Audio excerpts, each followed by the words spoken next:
so waka me ho agudie mranche ne baba je adwa osi ahene takes on your TV with the world of sports na chie besa abana fe ye de dwumade ho nyina nso abeto ato so.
So they call the sport and a pen or chair on net 2 TV.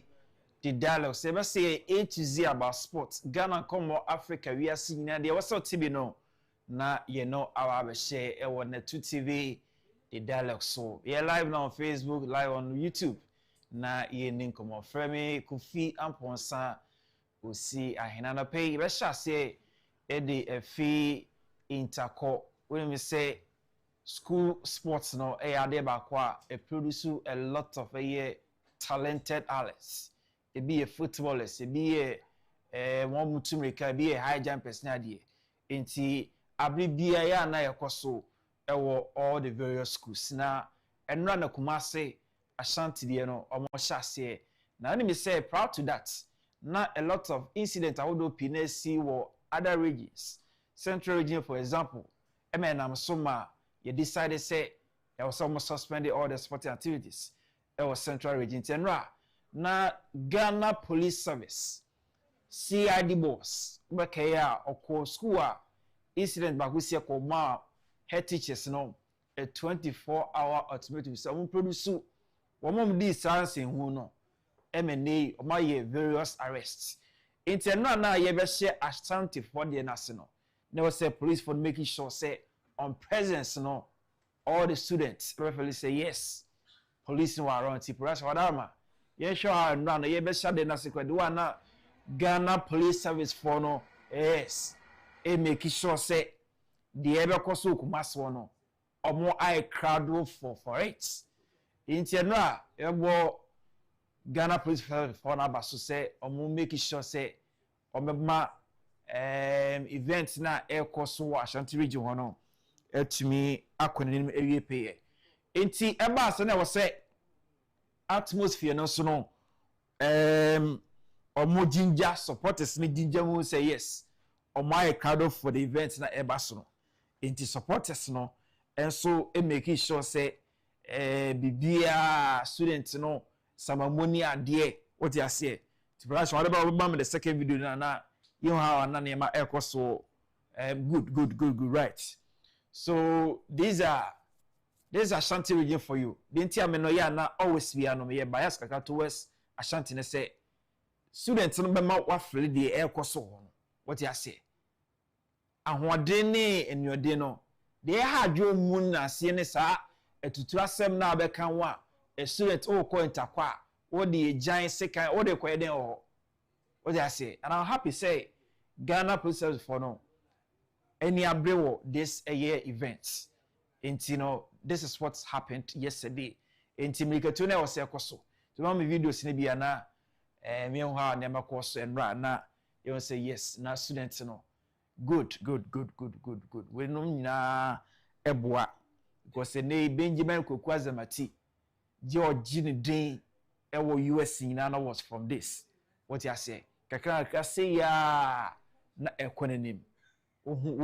Students no so a emewaneje e show crying enti yeguso e student in crying say omamu rekatu mom no enyo main focus na won so won compete in it no o kwa go there to support and confer giant ne sika ne sa de ne nko it's very unnecessary ehun ya kwa show mo mutumi ka ne nkra me gato na for mo me gato hwe enough from cry enti anapembe se mi show mo nkra na we say Los Angeles 2028 you be call Olympic Games you get it into when you na you be to discover a lot of talent ebe boa na ya grow na konim as far as this competition is concerned. Now let's talk about governance. Okay, so Minister for Sport and Recreation akufo-addo Adam Sandra engage retired footballers of Ghana Emma Komodia wodro no ekwokoso na yenti Minister for Sport and Recreation akufo-addo Adams.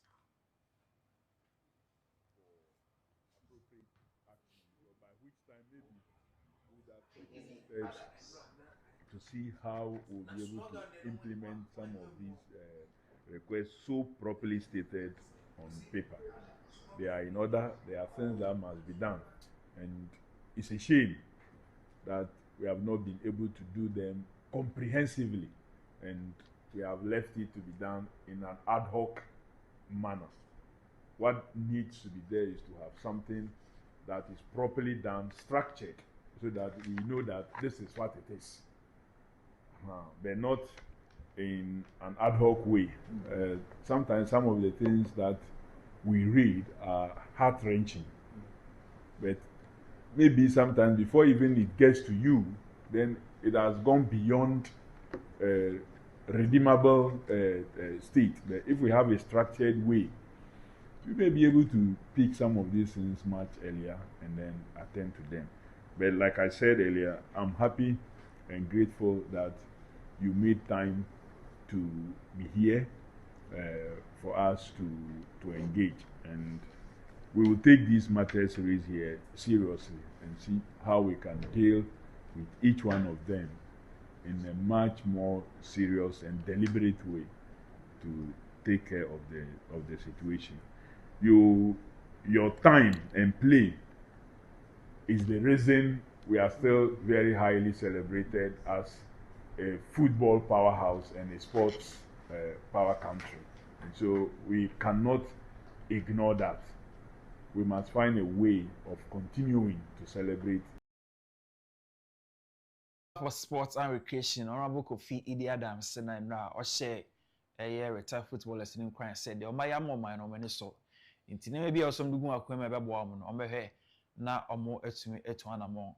In terms of coaching, there ba kwa we fi yagonuma enye nti ko pramprama GFA and CAF organize CAF License A course.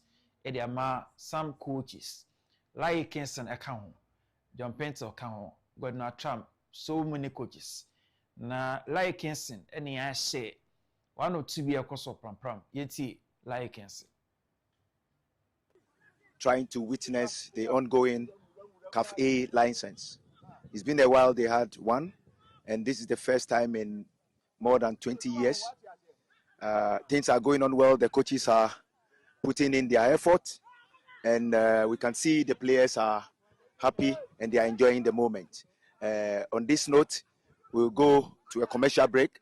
When we are back, we try and find one of the coaches, and then we try to see his thoughts or his colleagues' thoughts, what they've learned, what they're going to do when they go back to their various clubs.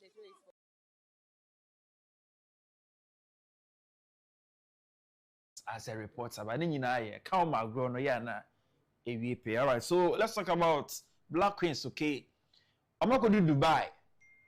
Now, any man, what? No, swag ain't too much. Timothy will pictures and Madarama. I'm going to go a 4-nation tournament. Ewo Dubai, Ghana, Tanzania, Hong Kong, Russia. Weekend here near started this event. Intenra na yini no manu kudu Dubai so chese yes. Enya blasters for nkwa na ya no more swag. Also for some chance almost no more town. What I say, and you love it. But I say like Brandon Mankasa said this current administration I'm making sure say anything football, anything sports we are no making sure say it will be extra. Oh, what I say. You just love our queens. Bonus to in fact, they are current African third best team. What I say. A normal could do to video the come on whatever man I I'm just Dubai ho be na kwamuti no bia this is Chantel for you. Or not just say Mabdu. Mabedu Dubai ha ntino. Mo nhwe ye nim na metaichi. Na freni magister bono. Un say yakobo Morocco tournament. That is a macro I can see. This year in March never so. It's when you know some preparation a team no about this important four nation tournament. In Tiaba we say your black queen sim all the best say and I'm to you mugo to know. A bit to me akosune pay ediama ye black queen sim. Now let's talk about UEFA Champions League. Okay, and games echo so the Combine say Madrid to me again qualification to the next round of the competition. After so a 2-1 win over team Benfica. Games final so Monaco ni PSG draw Inter is out because they lost to Limits. It's enjoy some highlights of games ni bi akoso na yembe wrap up.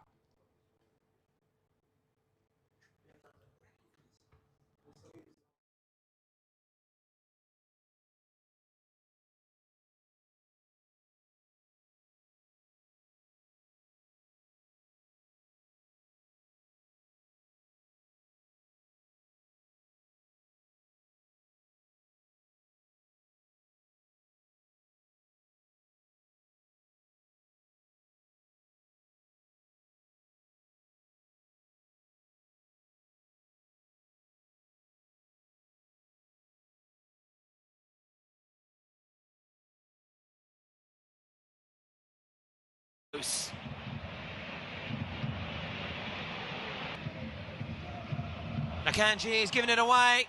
Golden chance here. And Bodo Glimt make the most of a mix-up at the back. For Di Marco. Akanji! And then Thuram! Well, Akanji very nearly making amends. And then on the rebound, Thuram desperately trying. Smart ball.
Teams are qualified for round 16 stage of the competition or Champions League. Yes, it's Arsenal, Bayern Munich, Tottenham Hotspur, Barcelona, Chelsea, Sporting CP, Man City, Atletico de Madrid, Leverkusen, with the Glimt, Newcastle, Madrid, Paris Saint-Germain, and Atlanta. So these are teams that are qualified for the 1/16 stage of the competition and pay. At the home come. You see, maybe so say Osaka, the builder in chief book ni biana. A lot of book mu. Nipa na ya book in their fan no. Nipa titiru pa. na send a book in your name no na say we are being for ankasa Kennedy accomplished Agyapong na shase ni school days to say or enter the streets adumadene ahodene all the shame wo ho di musa kwa kwantio mu ho so adumadene all the ko shame the political life oni nipa gita wodi emu nyina no sane me ni nyina obuki mu na do ya waye any power penny passing nyina na ya chone kama the builder in chief buki mu be so pebi to abusia ni mu na ebe shape abusia no way of thinking because this man is the greatest anipa no so twa book ni onipa wa ben pa lawyer Charles Samodate eti book no nimbie nkoa na ewo mu unya bia ebeboa oba Oman FM ha ewo Madina Zongo Junction ha won sabeka a copy of the builder in chief book ni bi ebeboa what up afre 0503 844 796 0503 844 796 na pe a copy of the builder in chief book no ekoyi papa ibia be kama wati ye be say na pay na ye das for your time from me osia na ntwa me ba enu aba CJ Winters sie or the nyine favorite entertainment show no ena odeba eneso ye yawada it ye den ya 7:30 pm so obeba na odin komo amu pa you love the Thursday night show you Thursday pa Ghana ha there's only one show on TV. CJ Winters, about 7:30 p.m. And also you love it.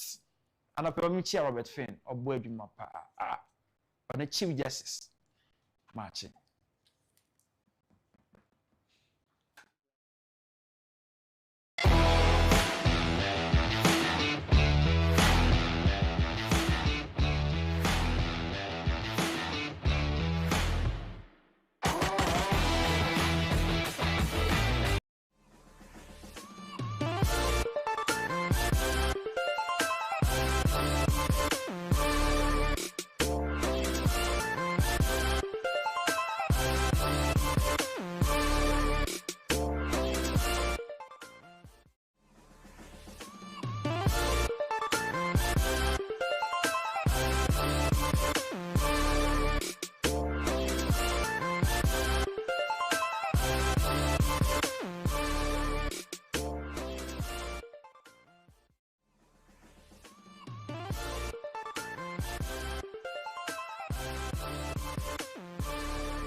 Motwe no chona iminte inaka ihinge fel loko de mi alo de we be cry iminte ileka o girl o face sweet virgin girl o face romantic e face saucy de mo huna mi ni o pe nga no nge abusuane Thursday, okay? So osi hene ka show say no, you know, Thursday, so we don't joke with this day, huh?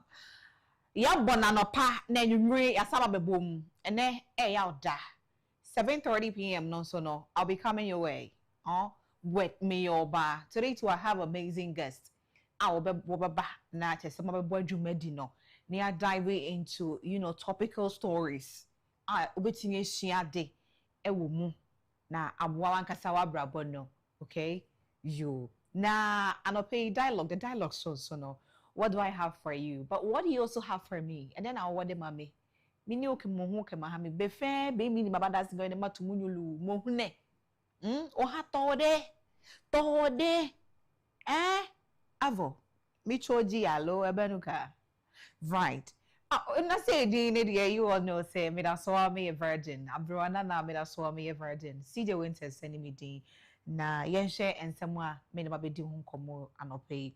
Ioko 6 consent for shipment of Shatawale's Lamborghini, PRO no and Akasa and Miss Bill and Swedi to Sembia. Be careful of people who come disguised as friends.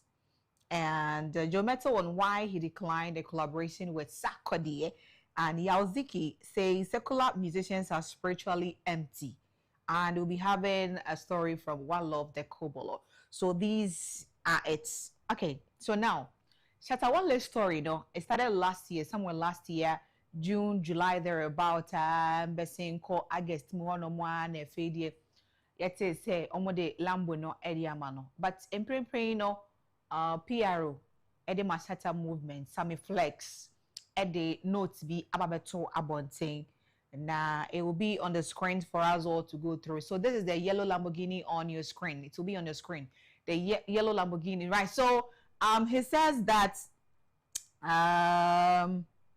okay, so official notes. I wish to formally confirm in my capacity as a public relations manager of Shatter Movement that we have received a court document issued at the instance of the Economic and Organized Crime Office, that's EOCO, regarding a request for Chatawale's consent in relation to a Lamborghini. And it's a long story. So cutting it short, omo de enkrata edi abre wo moa omo chirese wo ma ho kwan na Chatawale ne Lamborghini yellow ye da ho ya wo hwe no last year wo bo hu say na ade no na one shape and fan call back to America.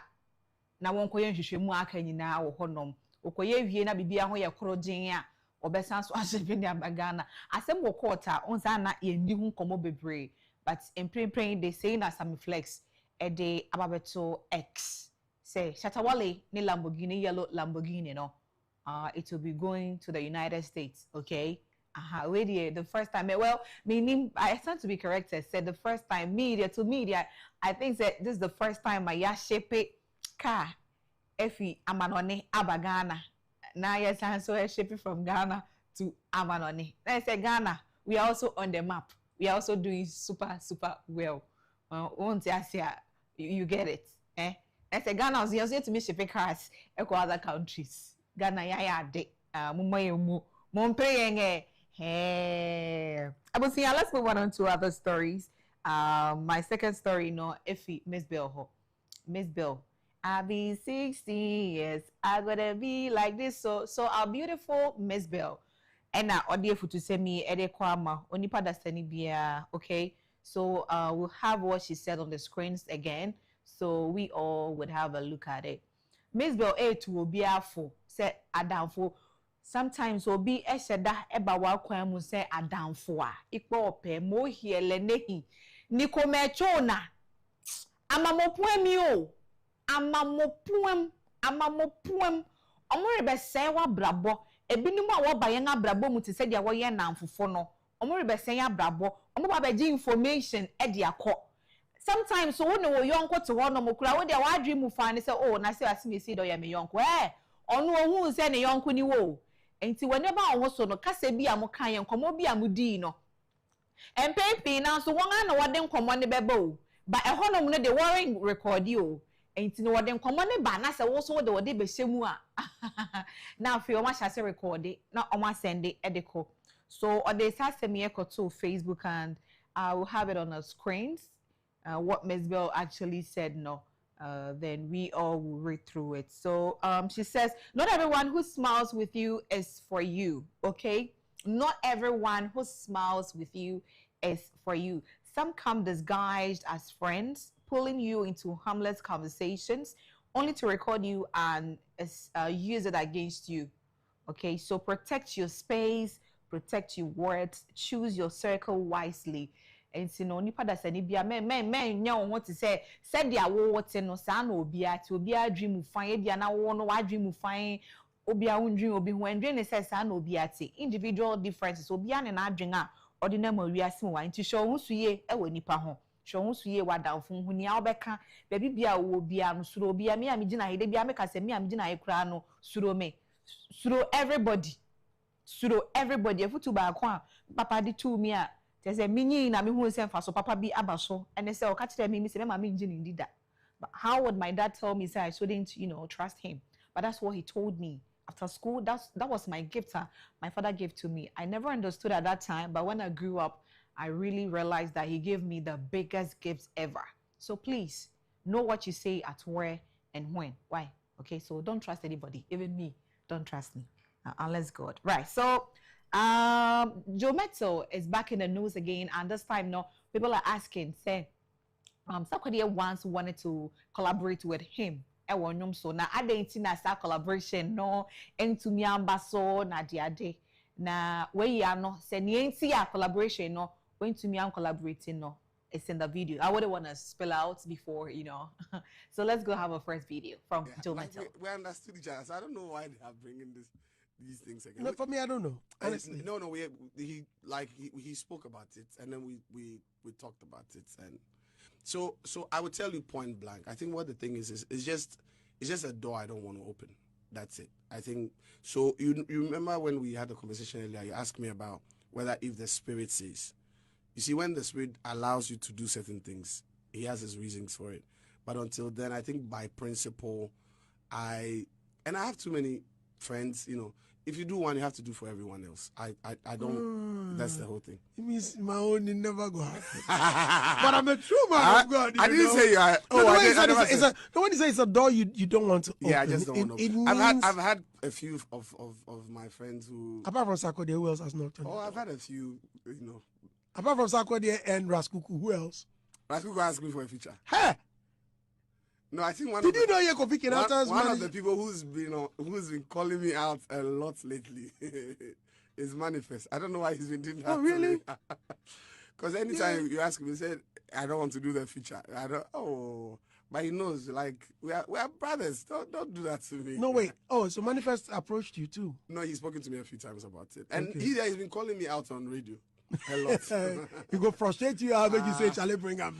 No, but truly, like, when the time comes. But do you know why Manifest is heavily pushing? Because a spirit is also telling him that call Joe Metso. Yeah, no. Why so you denying if I get the release, I'll do it. I'm telling you, no. Once I have the release, I'll do it. No, what I'm saying is, his spirit. You have your spirit that tells you that. So call Andy. Go to Andy. So do this interview with Andy. Witness with mine. When you wanted to come here, which spirits bore witness? Yeah, like we understood each other. So I don't know why they are bringing these things again. No, for me, I don't know. Honestly. No. He spoke about it, and then we talked about it, and so I would tell you point blank. Right, Joe Metso say it doesn't matter who is coming for a collaboration. Senipani a secular artist in Kwadia. Na I was so seeking the Holy Spirit, also seeking Yankopon ni approval and sana it doesn't really matter. Say you're a secular artist, everybody knows you out there. Ebia or you're foreign secular artist, crampona say Hong can't say, hey, me bacho Metso.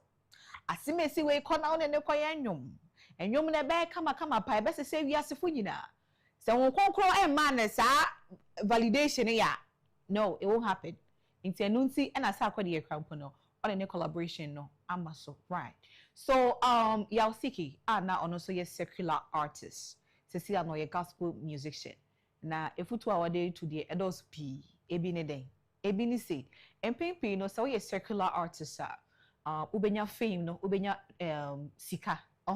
Secular artists there, what are you doing music for? Money and fame. And see definitely you will get it. But when it comes to the other side na den kakra na say obi efre nyankopon efre obi na obi na obi beda efre nyankopon so me hone nyankopon de open no ye da beka no betie ayenko engani mo say nyankopon efre obi so mra no be ye na adwuma ana omu hu ne say na me secular artist chale me na me chatawale o chale me na me akodi o na me wakoye because kotonya menyomo de ebe den pa o switching no is very hard because all share udin bi a wo de kwakoto sike bi ana na onyinya na ade gigs bi ana na obobo na ade and to say the gospel industry no emu ete secular and gospel no there is a vast difference and to wo share say wo ja sane ma nyina ho akwa edin pa but tie nyankopon asem tie nyame asem tie nyame ne na kona koye no say hey we unimo no catch say many of the secular artists no you see them very happy, you see them having all the money, the rosy luxurious life and all that, but they are empty. The Holy Spirit is not instilled in them. Enti no nyankopon hu konkron no ebi ni bebre na mu omo ye empty omo ye tontrowa enti bibia betumi ato at any point in time we now so pese o ya na bra enti no so we secular artists the nyankopon ato nsafre bomodi aso be kwakoti nyame asem na bebo apa. Right, so and then Thursday we all know that Thursday is our throwback day. So a last story from One Love Kobolo and also one very story na otre emra na oko school no enti we nkwala na moko school no muntie sa asem we amofantu mumfo awofo amohwe nso no mo record na mo manifest school ba mo de akire won na mo akire won say apo wo hwe enya de papa bia apo obi hwemi anopa we when is adi hu ana na wo pe nyina ankoye nyina is because of apo because okwakocho owasi ana BEC no wo de wani to apo bi so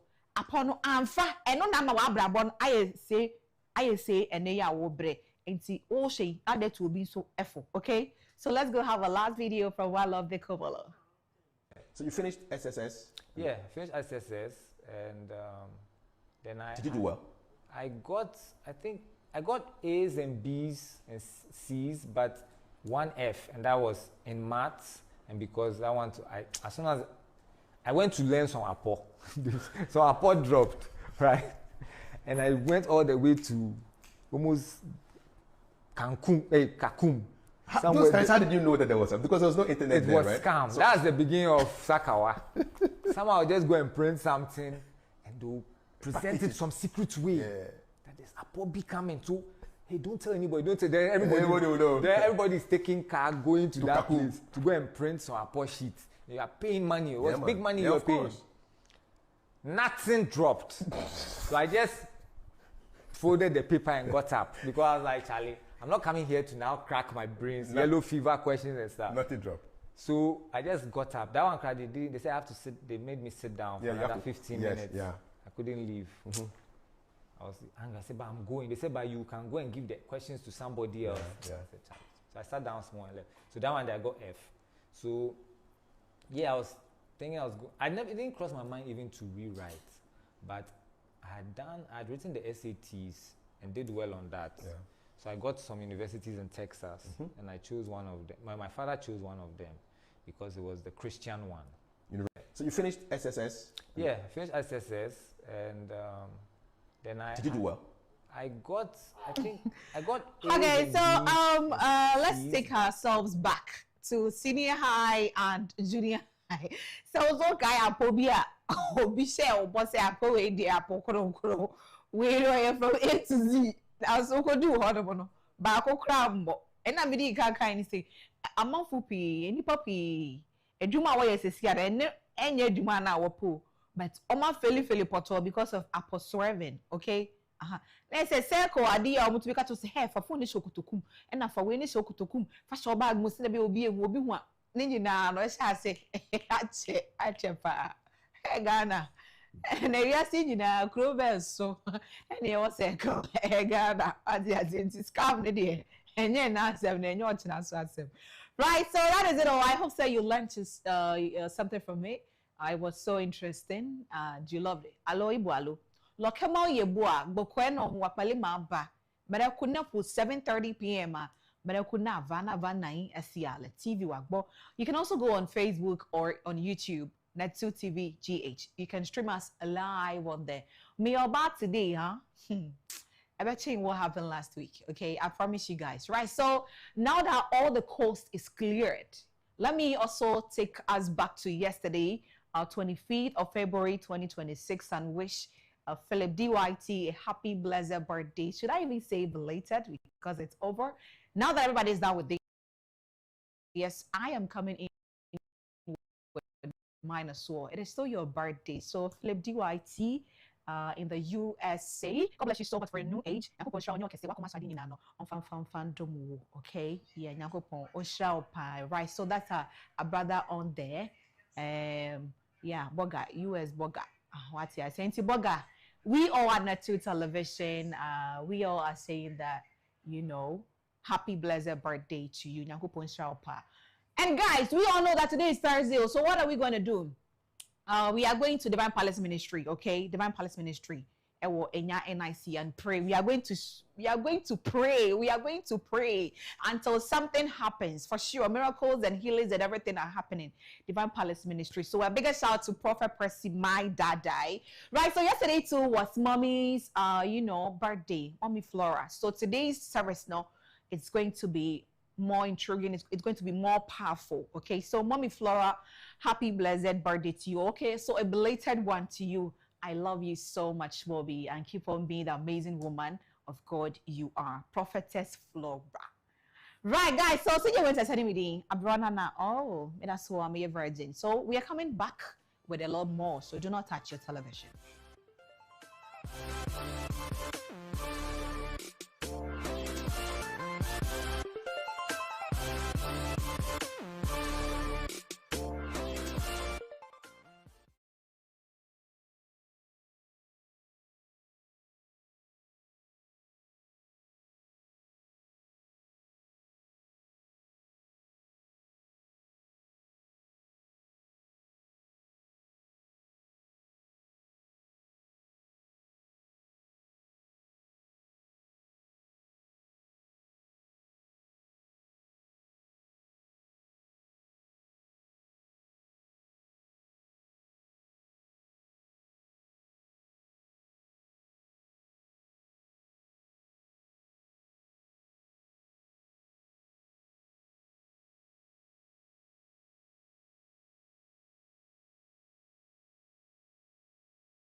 Right, so we say 55 after 7 on so our power simano adunum enumebre aso se ye jedwana fe me the second edition of the show no etwa so na ye first da fa mo si ahene so de agokansi nsem no ba ye sound na CJ Winters entertainment kakra ho so e de ebre anope ye nko breakfast calendar no so na ene eye ya woda February boso ne de toso de nunsia wo fimpino ene aduenu enum emu ene ka ho ye twa na makoma 26 days ewo the month of February emu aka 2 days ansana ye de February boso me so akọ na wi ye kokan na ye twa wa afimu na chese ye twa na makoma 57 days say ye see afi 2026 emu se netimi ko na wi ya na chese koka ena aka no so na chese aka 308 days ene ho edima the year 2026 don hwe ye twa wa afimu no ene ka ho ye twa 1368 hours aka 7392 hours ansane de afeno so akọ na wi ebosumi omi ebosumi etosumi nu ewa afeni mu aka bosumi makomako edu 10 months more ene ho edima the year 2026 na ohwe sede na wotwe no tie no a na wotwe etoso 9 the 4th week of the month of February muni away. It happens to be the last week of the month of February. Na ene de etoso 9 ewo na wotwe etoso 9 emu akada kro ansade na wotwe etoso 9 so atimi akona wi se na wudu awuda yemfa kwanya we so na ye wish happy birthday se wudu awuda no ene yenkai Honorable Daniel Kwakubotwe Honorable Danbotwe oye former MP ewo okre abato empesa so na woda former minister for Ministry of Local Government and Decentralization and Rural Development Honorable Dan Kwakubotwe ye wo no 26 February 1958 and when you 68 years so we do awda woni opania etisei ene di awda no and time se be kwa ahoma so na afi mpedefo no be kwakodi nkomo no so ye no mo adi enkomo ye nya ne tiese nde ana sesabre okoba be di se temma ene ne potemu a temma Michelle Camp Bichele ene miamia bi wo for the past 3 months ni enyade a ensuo aflow owo mo tapsum adan ya ye se ye kwan edi for best 6 months na enye kwan ni nwie ya omanfo ho enya ensuo enso so sebosumi bi aso a ye de be kwa akomomo be na ewo so no na a so se service charge na de he ensuo na efa omudru be mu aba no tema Michelle Kam ne potemo ensuo na wose fa ho eba na omanya bi no matua ho water bill no a wo charge no ana wo service no ensuo nkoye but bill be koroni a so service charge. It is only Ghana pay and an way because you cannot do this in Germany. So as I say, so be call Germany na ensuo money the service charge abere the bill abere obra service charge can ho. Untimi nye we only Ghana pay and abetimi en sa. Enti Ghana Water Company moti yen kan na untie mi na ro pay ya and obi tia on from kanchom say yes temma Michelle Camp Bichele any area ho nyina ensuo emma for the past 3 months any. So how do they live? Omo live say ensuo ntimi nyimfiri wasetrem yankopon bo ne padua na about 70% utia doctor for na 70% of the nipadua no eye ensuo ti se ensuo ni wasetrem wa ye dey live. But ene ye bedi nkomo kakra nso so ewo ochina yankopon ya adom obo mpani be komrahye bedwam the state of the nation address akoma mrasebedwafo akoma man through the mrasebedwam say na state no etie at currently say na etie economy no to say and a 24-hour economy say dem so more 8 thematic areas grow Ghana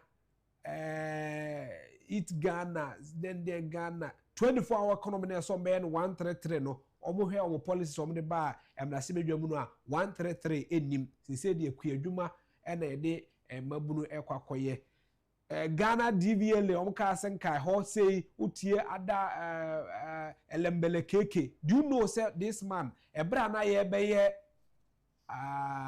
beto abato no na ye be 2024 election no omo nyina namu a omo ye media turn ye kan ho ode elembele keke na na ode onya position ni ye aban ne ba ye man position di elembele keke kwa ye enye no anu ogusu yusu. So this is omunyina ebeye 133 ofa this DVLA enipa miensa eye adwuma ukwa and so policy ni buy no owura gusita no policies e buy no say 133 ni nim eno aye bon komo tie ohwe nkomo amperefo no bi e bode kire yen na chese 24-hour economy no asesa e ba na se asesa ye one district one factory policies no e na omo afremu no foforo e de e ba be shemu enum nkomo te say ye be de nkomo e de amount say the state of the economy ne betie expectation e te say ewo nyankopon ya do ochena omompani de eba koko nsem madika aka show se enne amino e ka say koko bodfo krofo bi ne nanam ena omkwa no mako say NDC man omkofre omu say so the real koko akuafo ne ekofre omu na ya ka show say 2500 no e de amount no eye e chen say yema 2600 na wankasa wo ye nipa na wote ho na wo ye adwuma na adwuma no bi so be ma 2,600 and as 2,500 no be so amount 3,600 and pachu adwuma no mumienu e the same adwuma wo be fa de he e di say wakaru koko ni amount 3,600 a na the amount 2,500 ne say eye pa ye better chance amount de amount 3,600 a wangasa you just imagine say need dia wo ka kire me sebi nipa ho nim no say wo bia dia wo ka kire me nti eye ni nyina no nkomo ewo hwa yebedi e de amawo ye hwe nyuma trade union congress clocksag for any other association be a TUC aboso kan for ne kan ka ho nyina what are they expecting because obe kai say na no ada and aboso kan spare parts dealers association they buy say VAT na ye 4% no ya penya bu 20%. The true state of the nation address or china nyankopon ya adom a omampani komra se bedwam no de akono are they expecting say obehunu so omkasa omkan no omampani na tia na koko akuafo ebehunu se omkasa omkasa no omampani atia na and so the state of the nation no say no person behunu ewomu yebedi nkomo ya hwese mpanifo a ye no mo aye adwen se sa nkomo nyi bedi ama wo no be so mbeji eso na fe ye no mo edidi nkomo hwe ne mu se mene honorable Michael Ochrebefi ebedi nkomo Michael Ochrebefi we hwese mene bedi nkomo sa so na Dr. Isaac Bampo enso so ye hwese ne bedi nkomo afen so Prince Kranti Kumi enso yene no bedi enkomo sa na ye hwese yene Richard Amamo ebedi nkomo sa mpanifo mbobomdi nyina no kɔ sectors testers ahodo amo ewo hobi Prince Kranti Kumi economic lecturer ewo Accra Technical University sa so na Dr. Isaac Bampo enso so ewo mu ebie na Honorable Michael Ochrebefi na mensa akanu ya na se mamehwe se mamene Richard Amamo any kind mon komo we first deputy secretary general at the Ghana Union of Traders trinity say Guta Ghana Union of Traders Association trinity say Guta ye din komo ya hwe omo expectation yankopon ya adomo a de ebebai ora mo timi nka no pa ya memoache meje wo so a be ba cho mpom boko de ye wo adaro ma me ye ye da yeso asienso ye ho ye pa na no ye di nkomo ewo fiduem ha fa VAT entumu eho yaboso kan spare parts dealers association cheso munya adaji kokuhia VRA e boss or say GRA e boss e ma o chechire mu de kire mo nso aboso kan munya adaji kohia wo mu sempo munya adaji kohia wo mu a mo expectation any say ewo bra omampani the state of the nation address eba say na niema ekọ ewo mafamu edi kan no mamenchia utiefo nyina kaka adwadifo a omutie anope ebe mi se buta mpenifo yen di kan kohia GRA boss any ni associate officers omukano ena yenuanum aboso kanfo a omuso omuhye gutase omuso etu sa anamono esanse omu issue press release bi ema GRA esu etu invite them say they should come for a discussion at the end of it all no near good and penny for the GR conclusions are about say you best start VAT no because ye di mrano yanya ahyem mrano and once mrano aba take effects no ye be start implement and na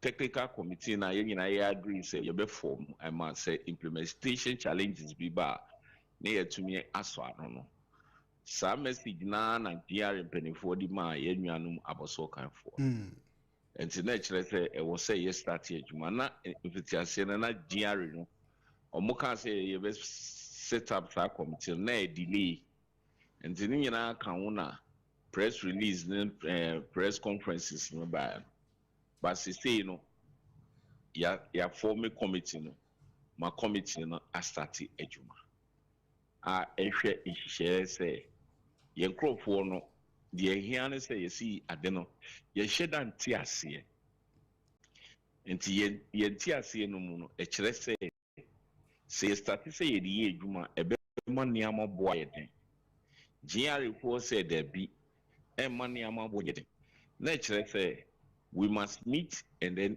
educate sensitization education bi ɛwɔ sɛ ɛkɔ so ɛnti sesei no yɛhwɛ kwan a yɛde yɛbɛyɛ nhyehyɛeɛ a yɛde bɛ educate yɛ members ne bi akyerɛ sɛ problem ni yɛ computational issue ɛna long processes na ɔmo bɛfa mu no na nka ɔmo de ɔmo pɛ sɛ yɛnyɛ ne simple ma wo na kyerɛ sɛ ade no nyinaa akɔ jojo ɛnti sesei no yɛhwɛ sɛ yɛyɛ road map a yɛde bɛ educate yɛ nkurɔfoɔ no na kyerɛ sɛ ɔmo nyinaa ɔmo bɛti aseɛ no ɔmo bɛti aseɛ ntam no na kyerɛ sɛ ɔmo start register na ɔmo di wei na ayɛ adwuma ɔmo register dada no ɔmo de bɛyɛ adwuma ɔmo register no yɛbɛhwɛ na ɔmo so register na ɔmo de ayɛ adwuma nti sɛ ɔmo start sɛ ɔmo de yɛ adwuma na problem challenges bi ba na ɛno so yɛahwɛ but yɛama ɔmo ate aseɛ sɛ yɛwɔ two sets of people ebi mu wɔ ha sɛbio ɔmo atwerɛtwerɛ ne wei no ɛkɔ anim kakra nti ɔmo deɛ tumi kyerɛ ɔmo ase a ebi ɔmo bɛ start ayɛ adwuma but the challenge ne sɛ wɔn a sɛbio ɔmo deɛ sɛbio ɔmo nkɔ school koraa da a atwerɛtwerɛ ne IT mu system no bɛha ɔmo adwene yɛbɛyɛ ne den nti ɛhɔ no na yɛ challenge sɛ ebi mu deɛ ɔmo a ɔmo adwene sɛ ɛsan sɛ yɛaka sɛ ayɛ mmara no nhyehyɛ ɛwɔ hɔ no ɔmo mfa mbra na yɛntie wɔ mo asopa mu na yɛhwɛ sɛ nea GR ka na anyɛ yɛ biara ɛyɛ saa na ɛte anaa nti sɛ yɛhwɛ na saa na ɛte adeɛ a na ɛgya yɛstate sɛ yɛde yɛ adwuma because ɛyɛ ɔman na yɛ nyinaa yɛ kyikyere nti ɛwɔ sɛ yɛboa na ɔman na akɔ anim nti the problem no sɛ sɛ yɛ ne sɛ wɔn a ebi a ɔmo ne structure no ɔmo deɛ ɔmo kɔtɔ a na ɔmo akɔtɔn ne saa nneɛma no ɔmo bɛyɛ den ɔmo ni accountant ɔmo ni space koraa sɛ ɔmo de employ nkurɔfoɔ ma ɔmo atra ɔmo ayɛ saa accounting processes na ma ɔmo nti ɔmo no yɛbɛyɛ ne den nti na yɛkyerɛ sɛ in as much as GR ka sɛ standard no mmom no ɛbɛma yɛatua less na flat rate no mmom deɛ yɛbɛtua more no some of our people are ready to opt for more because of simplicity. Say nneɛma no yɛ simple they are ready to pay such flat rate no right because ɔmo mpɔ how ɔmo mpɛ sɛ oti hɔ a na GR di wɔkyi na ɔmo ha adwe nti na ɛhɔ no ɛsɛm a ɛwɔ hɔ no very well yɛhwɛ mo expectation as good a ɛwɔ nyankopɔn yɛ adom a state of the nation address ɔkyena nyankopɔn yɛ adom a ɔmampani ɛde ɛɛba yo me that say minya your expectation ni deɛ yɛpɛ sɛ sese no yɛnyinaa nim sɛ inflation aba fam interest rate no so egusu ebafo ohwe economic variables na ni nyina a stabilize uhwe ye cedi na copper kakrakraba within a certain range, a stable range but the can say how to maintain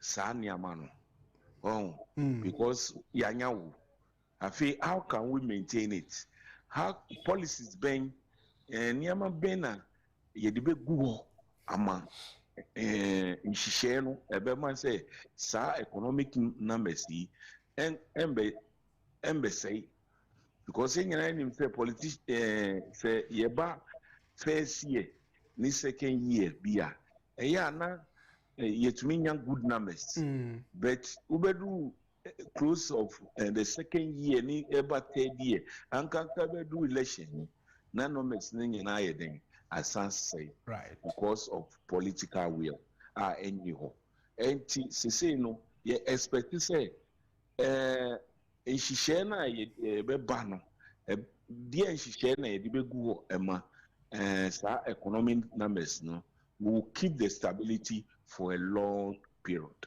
Very well.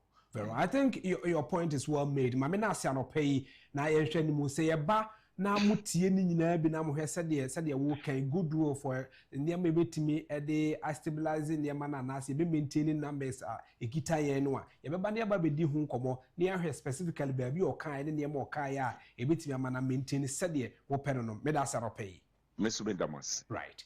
Abusia pani a wote sem ne twetwe nkomo yi eyura Richard Amamo ono eye first deputy secretary general edema Ghana Union of Traders Association Trinity as Guta and am no abo enkomo on nkomo so no yebekọ na afi ya hwese mrahye bedwam no ye ne ono abo Michael Ochebefi ebedi nkomo e mrahye bedwane ojema New Dwaben South Abato Empesua so we ranking member edema Trade Industry and Tourism Committee e wo mrahye bedwam afi so member the Economy and Development Committee and so ne ahwe ebebo 24-hour economy ho nkomo kakra na afie the about the expectation and minority ehwehwe e de efro se almost de coincide with Guta and se behunu anase say and niema ebeko afa alongside se ebesa hwe na afie ni ura Prince Granting Kuminso abonkomo omu nyina no economy nsensem na afie di e de ama in person to Nyankopon ya no chena de omampani e de eba abesom oman no the true state of the nation no de ba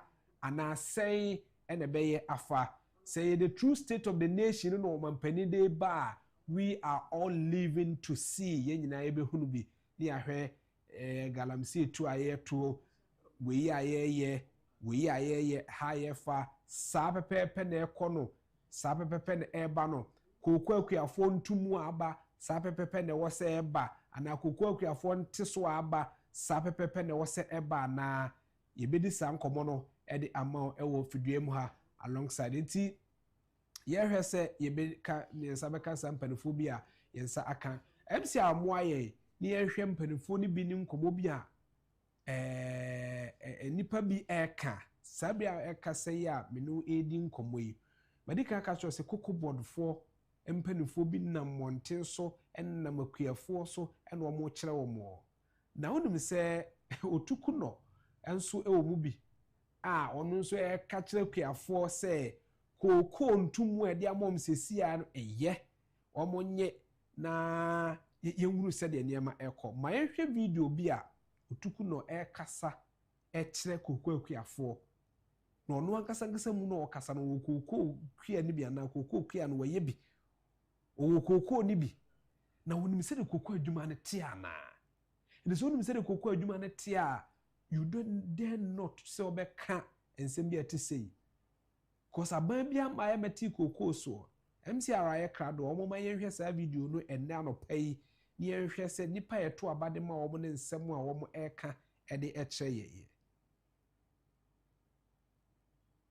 so ati ase edi se ekoba ne sei a na obebi sase sei ena nkomote yenhwe video no bi yenhwe se de etie enne anopai na wankasa hunu bi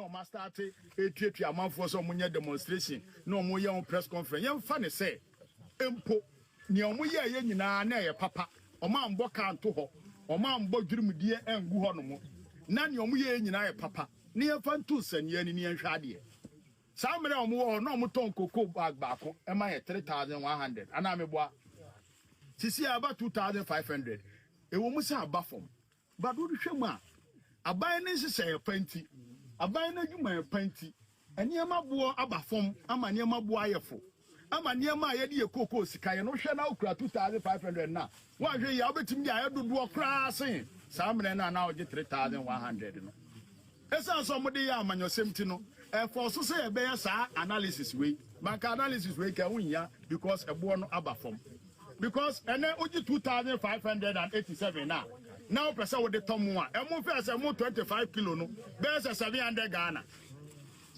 ene samo na do 350 Ghana ana me boa na sa me no ji sa sika na o de tomu 700 Ghana wato amiensa ne fa ana me boa wana se wato enan ene u class 2500 now de tomu a wo de tomu be se be se nwotwe ana se nkon ne se sebio ye nuanom omo wa MPP a ompese omo ye koko nsam no politics no ma start etwetwe amanfo so omo nye demonstration no omo ye on press conference ye fa ne se empo ni omo ye nyina na ye papa omo ambo kan to ho omo ambo dwurumdie engu ho no mo na ni omo ye nyina ye papa ni ye fa ntu sanye ni enhwa de samre omo ho no omo ton koko bag baako e ma ye 3000 right it abusia tie nsem no bia otuku no e ka kire wenne se yete emoso yate anwaso e de about today wasetrem koyi a enye ntisika obegye no fa no akototo saa ne ma na wo de etena we ABC mu saa wo ye kokoku ani nti ye otuku no e ka kire wenne no former deputy general secretary of the NDC and the oko presidency a wo hye ho to no de o say se wo ye kokoku ani anka mo wasetrem nya saa yate mo so amo yate anwaso amo etu kokoko mi ento no 3600 there be yento 2500 e kan no ana ye to koko 3600 no na oto saa koko na otimi gina wanam toko cement bag mako aduasa 30 bags of cement betimi agina wanam ato fa so kari koko ba ko a enne so kari koko ba ko betimi ato cement 30 bags na oka ho asem na ana 30 bags na wo ho no betimi ato ana.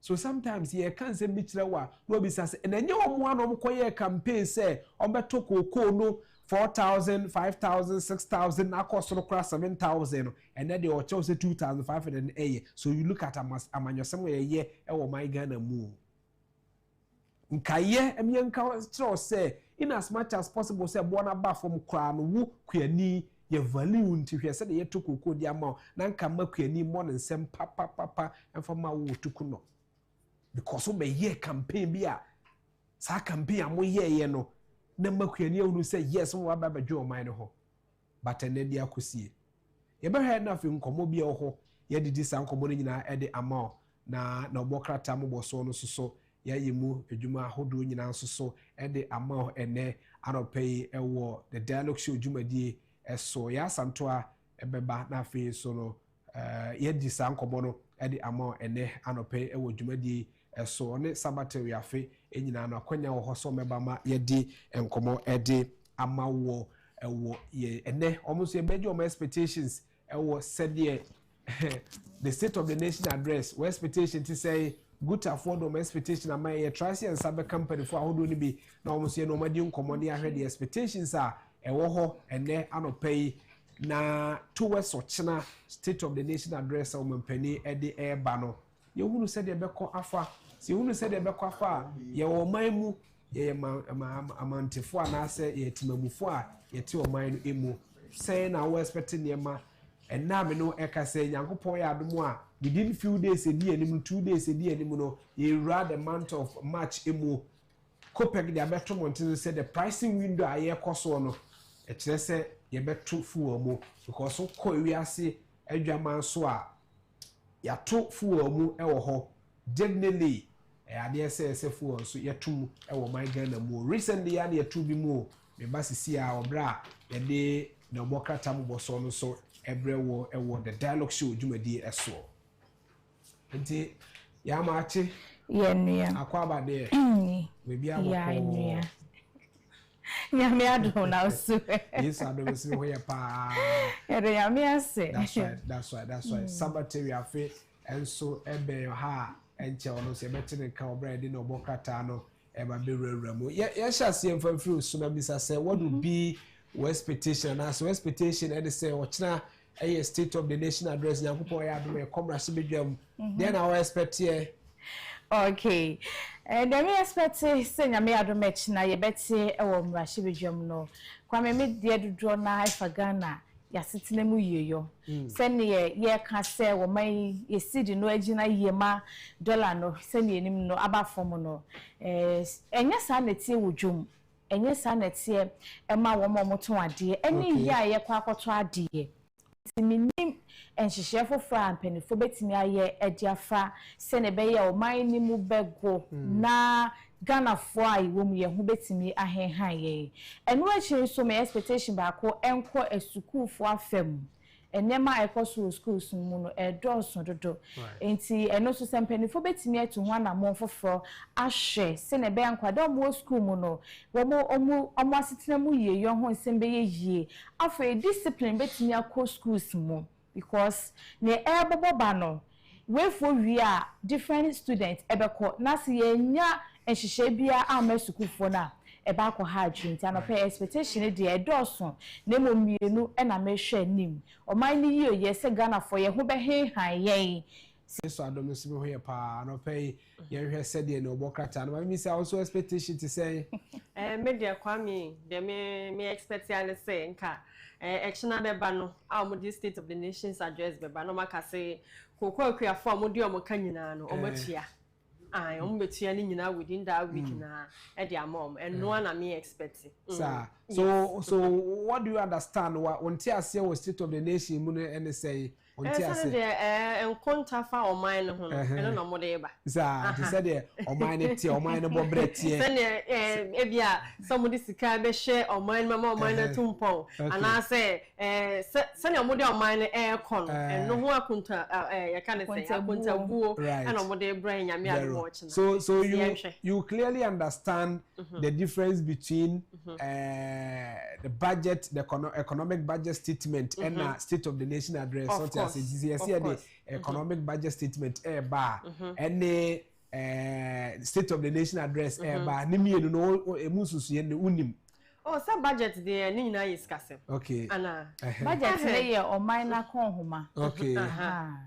Budget ni o minor konhoma. Ti said o minor sikasem etie bedi sika fa sika ye twa to hwa de be bo minor ho bra. O minor ho bra so say afebeso a that's right. Nti na chese na ye ka say the review budget review so ba and so ti ase say I don't know you say sika na ye twa to hwa na se kwan ya fa so pese ye di sika na afe no eduru ba bi akota bi wo ha ye mra mehwe se saa na ye di na koduru ana ebe hie sika de aka ho ye ko ye nimu no say the sa review no e de aba na ye hunu say review bia na ye di sika ni bi beka sa ayo enti ye he say the statement na say the oman no bobre etie na omampani e de beto mra se bedwafo anim say everything beji akonwa no seni maye weni na akọ weni na akotia oman no ase de nya sika me de be dey ebe kwa akọ tuatua sa ne ma no na ni so ade hunu se obeye production to koko ti se oba be kire se ene koko no o de production ba be ka ho se ye be sakra koko no mu na afi yenya product ahodo ewu koko mu adwuma effort se clocks agofo so be cost strike teacher training for I would say teacher education workers na ahodo no nyina so e ka um sika se nyina na ye hwe se sa de tie ye nimu no sa na no so nimu dia de nyina ba betu ni no hwe kwan a ofa so betimi aye de asisi anokwa man to de ye hwe binim se na obokrata ne keke a ebi be boss se ochina the state of the nation address ebre me ensha se free the daily graphic ekita one so. Okay, mame for the daily graphic and shall say what the Bokrata animu. Finance Minister unveils external reserves policy. Work stands on $250 million Kada Glass factory group to pay 1 billion Ghana cedis tax taxes annually. We are confident of passing anti-money laundering framework, FIC bills, government props, electricity bills, meter issues, special supplements on Made in Ghana. To weigh a daily graphic. I was saying ya wada maso said the bokata hodra mesaka e dialogue net to TV jumedi so no medi enyanim no ebe to ja edema me sha se no pay the daily graphic asha se ediama katafa etoso miensa e na mebo me komo ediafi Ghana mampani ye John Dramani Mahama akotwa ahomemu na ejumeku a wokotwa womo ahomemu no ye womo mate asese 24-hour economy no money mampeni ebe shibra abumu eno nam so ema mampeni kotwa ahomemu ewo Shama municipality mu a anopen krata de ho sem ababeto katafa etoso miensa eno chi katafa etoso du miensa so ewo daily graphic enim ha say eboya mane efa sene electricity ho sem no ekọ se Ghana for yebeka ya ukọ social media ho ba ko amofre ne TikTok no videos ahodo anko 4 year edify electricity ho ne dọọsụ obi se okoto prepaid achese wato ebi 1000 cedis no send na o spending no anase no using no enti se bio chese bita no run fast pa na no ho se ma ba beto enim ha se ya ban hwe etu ho anamo edi ama Ghana for se ye meters no na asai anase eye nhwefofo na ependefo betimi ahwe no ho nsem no eda enim ha se ano pay mede emu nsem no asomwo ewo daily graphic na kane asem no ba kokra meti ye ne se yese ECG ka omode no enu nti na omotete light ni boom boom boom se na be ya metimi de atete omoka asem mo into my daily guide and twaso 5 GRA officers interdicted over cargo transit scandal. The property and Polo Classic set for March 7. Government targets 15 months import cover with gold. Minority slums government over new DACF guidelines breach. NPA extortion, buffer stock cases moved to new courts. Where your daily guide? Daily guide na medeto so e dia markata fa eto so esia na yi na nim NPA for one more semo a etwegu ye o micro Ghana mu ha Ghana sem ne kopie mu okota ai na America kakra e na omode kan asem no asem yi ekopie mu e wo court no na e wo court 3 sisi ade ho sem na akopie mu e wo court 4 ni nyina no eye buffer stock ho sem na pekata yi boye mu amanie eno achi katafa eto so ensia won che ha se sude kuma won wa shibedwefie eno ma keke bi e de ache Ghana mampeni John Dramani Mahama efa anano adanse mu esi e won wa shibedwefie na we no eye district common fund husikasem ena owura no dompremfo ni da henti wono ena de nsem yi eba amonte so katafa eto so ensia so e wo so ha se eye GRA wo mu offices abodo enum ena sisi ade wo mu akoka adwem ni nyina se na tracks bi efiga na ha se ekọ obi man so amahodo so na boda ho nsem no ayatem bi e ka se boda ho no ho na ya na Ghana enye esika fie na we checks ahodo se so omoye enhwehwemu ahodo se so omoye se wodi ade ekọ efie ha se ya mucho ho letters mutintim nkata officers yi ampa hwe ho asema anka eno na nam suma no pay wo mo ho nsem no ababeto edwa wa ha se wo mo dwuma mo di ye no amwa o micro Ghana kata fam eto so ensian so eboye amaniye. The Chronicle. Mahama government owes district assemblies 7.33 billion Ghana cedis, says minority. Eugene Boachi Antwi gets Kufuor and Nane's endorsement to contest General Secretary position. Gave calls for independent probe into 18 tracks linked to bill of entry brouhaha. And I was a bit of a chronicle, and also informal. Then I want Penny John Dramani Mahama, Penny Wabasamano pay, run not on pre, one no and there, Casenrada, one more friends and Trophon Shemu, and what didn't send me to General say. I buy a cow, dear, a year 7.33 billion Ghana cedis. A hand fan I buy a sister to pay a demand, a common fund for and I pay Ababeto and ha say katafa to so ensian so e wa ha say e yowura UG Boachi Antwi sisi adie MPP chairman for no mo pagina secretary no adoso pa wono so edin aba monten so a wohwemfo ne da ha wono ye mampani dada joneje kunkufo na Africa tei wo mane se na nado dan kwakufo de mampani dada ka ho nipa mienu mampani ekukuda mienu wo mo support owura Eugene Boachi entry say na me ya aduma general secretary ebeto monten so a wonko prinitie eno so ho semo e wo kata ye nima chronicle eboyemu amane Mame for the Ghanaian Times in chat for the Bokrata animu 24-hour economy receives further boost as President commissions Ghana's new production lines. Parliament approves 9.8 billion Ghana cedis for Get Fund. Transit cargo irregularities. GRA interdict 5 offices. Repositioning tree crop as economic pillar gains momentum. It's way at the Ghanaian Times. The Ghanaian Times na mediwie enkrata no peyensa ekaye asema na manugu so make Ghana man penny John Dramani Mahama no commissioner wakoye ye ho asema wakatafa etoso do mienu na che say 24-hour economy no companies ahudo bi ese wo mo beye pa ebi ekwadwuma na pa na ebi kwanwumre na che say anadwo nyina no adwuma hodro ekoso eno so ho asema no katafa etoso do mienu eno chi katafa etoso do miensa so ewo ahasei na say Mwashibedufie anase abaye edisika ne bono so 9.8 billion Ghana cedis edi akwakoshe Get Fund mu eno so ho sem no ewo enim ha say sawa so na katafa to so miensa so GRA for officers nipa enum yi eno so mabomu enkomo edi achewa no pay edi enkata no esiwa ha. Right, so I'm going to say, I'm going to home right. I'm going to home bar. You didn't come out car at 12 so. I want the dialogue show so.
Amsa mame samu akwa babie mu fa omra net2 television eso dialogue show eso na wanigu so awohwe ye bra so se ye ne abedwafo esim konwa sampempensu na fe yedi enkomo komo yedi agu apono so baako still kokwakuafo eho nsem ene kokobodo adwumefo NDC amanyuku no ma omudi aban se kwadom nyina ye kokobodo adwumefo a omna momonten so ka kire kokwakuafo se sika yede ma om 2500 no ene akire kakra no eye chance na omoje 3600 adan ya na inflation aba form ene ma ye to no ebo aba form se ye mu na odi sika ne koto a obetimi atom bebre sa nso se ya nwan so obetimi atom bebre adan ya inflation aba form me no ka say second pricing window na no ya na ye to petrol mu second pricing window e ba kopek fo ama ye nya ntie se ye besen atofu mu adan ya chese okowi ase adwaman so a Brent fuel no crude no ya pejam tisi ya pejam dia definitely Ghana has say yeso de entumu kakra eba ni nyina yenkomo ebedi edi amount alongside say nyankopon ya admo china omampani di the state of the nation address eba so na no ode ba no emu nkomo to say wo a wotie me expectation eti say ni nyina no ye ba bedi ho nkomo edi amount ene dwumadi so ewo the dialogue show enye me nko na medium nkomo yi me no ra Matthew Kiche ene ba bedi nkomo ye member edema MPP amanyuku no sanso ena me no ra Simon Diodu enso eye member edema MPP amanyuku no ewo awutu Senya West abato empesua so samperefemie no ena me no ba bedi nkomo sampempenso a ye dure eno ntika me ho na ye ni sa nkomo e enfama bribi so omuna onso so edo de ababeto so bi amadwumade no aduru empempenso ye nyina hwehwe no Matthew akwaba Jozo boko de nyame adom the radiasi mse ye to aba no ye nhia oh to aba no ye nhia and the first time I oh they say the call the me expect but now that is the decision of the delegates. Right. Omo decided said they will think of money more than jobs. Okay. They think of will give opportunity to Obia or the Christians we call Mecca. Yes, or the Mecca Israel. Right. Any about the street we are obeying more in the budget in this money. So that is their choice. Okay. They are not thinking about what Ghanaians are saying. Say, would nipa we buy. So the way Honorable Ankasa said, that is the decisions of the delegate, and that is what they want. So there is nothing we say, but like the way Honorable is 3 years ahead, and we don't know what will happen. And he make assurance to us that we will not go hungry, and that is the fact. That will not go hungry. After the election, and I mean, worry. So that should tell you, say, whether we will not go hungry, and that is the fact. If I can some more, so. All right, Simon, do you akwaba? Yeah, Boko there. I read your That's right. And where? That's right. So, also, I told you share. Yeah, share that. I'm saying, because a beach like us here. But fortunately for us, now the year they 80 million near constituency. Okay. What to say now was 80 million. Very well. I said, I don't mean me and Matthew can. No expectation is said the man from man airborne. No Ghana for a soon fre, you are a Agyapong, no need him say, Saran can delegate in the so. A bay and also, a man is up. Very well. And you know, when you go to be a young fan, as a man. You're true, a baby, I mean, share honorable, but me when the pictures be no say, or a fresh bar. Okay. Who say, or a bemo giant now. That's right. There will be a pay no your channel. Na yes onyankopon say onhwe no so na ne niso ade hu biara owo no awade de ama no emrem na Ghana for enya hu emfaso emgire say eno ni empire ye body ama no ye de abaso boso ma mampani abede kirada say ono na ye franka na kita na nsanti Jana fidie so many trinkwa. Right. Na hwe kwan se nkabom baba every say 2023 ye call election no. Ye no ye ko di kan achi no. Omo no ya momo anya adwuma. Honestly. Omo no ya momo anya adwuma. Omo ba as if say nkabom wo ha but na entisa. Reality no. Na entisa. Right. Enti enokra kan obi na Lucy ne ba enti say delegate no decision is say yemfa no kwa e be say reconciliation on no kan 17 okay say be na ya no sa enye adwuma nkofom because enim yesi enim yesi right my ancient komobase na ma fa ma to kiche enhyase am say bra na ye bobo ntoa na ye bobo nkoma ahodo no na ye ka the cocoa industry no said the tie and I'm no ka say and I abeti cocoa so ama ne bo no aba from kakra from where omampani dada na na dan akufo-addo e de peme ya omampani mahama so bi pegya mu kakra oto cocoa mu twice na ne twice no to mu nyina no antimi ama cocoa ankoduru 4000 kra but ne wate so aba beduru 2500 cocoa kuafo kasa aban na sanatwa no ho se eye se betu koku ana betu koku 2500 dan se ne yetono 3600 tuwu ene we MPP ni de NDC for catch koku akuafo no mu koku akuafo di ni okay MPP ni aka we di we dia oh dear mati but when we get to that bridge we'll cross it because the fact they say what is my guarantee say Honorable Lucy, I'm called DNPP chia. What is my guarantee? That is one thing. What is here? Sure, the statement Dr. Agyapong mia oko mokso oko ye so be yan. Okay, why na yanu amu ya pass Honorable Agyapong. The abon can say ya abua so kra wonya sa Honorable Agyapong. Ya ye dik Agyapong ya abua. Na me ko di omochi. Say abua bet na di ni patch. So there are certain things to me, I disagree with certain things, and that is the fact. Because what is my stand? Say me called the MPP. That is the fact. Because I'll contest for communication officer of Sege constituency. And one of the friends the original chairman, very influence was Sege. So I'm not bukra koeno or catcher and cry to us or catcher. I'm from some see Davis so say, but I'm not go contest. And I see that is all call on the post. So what is my guarantee? Me the chance is me yet. No, that's the fact. So the fact me say the base no dear. Every bow. Me na make catch you say the base need you. So more can me to say you will not give the base platform say about the transi like representative to the base say we will talk to the vision. Me na make catch you. Where bam management as it's a political party say Dr. Otibo Sonodanu it's a movement I have for me. So all the radio station, TV station will give us the platform to sit and debate and speak about the vision, the mission of the debate because your speaker, Bagbe, okay, I said that Ghana here third force. And we think that the base will be the third force. The third force now, because Bagbe said Ghana here, and on one Gasa Bagbe, no intimate got third force now. I just say, Obeka Ghana here. So who and who do he expect to say, Omonko third force now? Because on no per se, or pre pay, but now on the Mahaman, where you didn't know one third force now. A video or no Ebeka third force or Beji third force at home.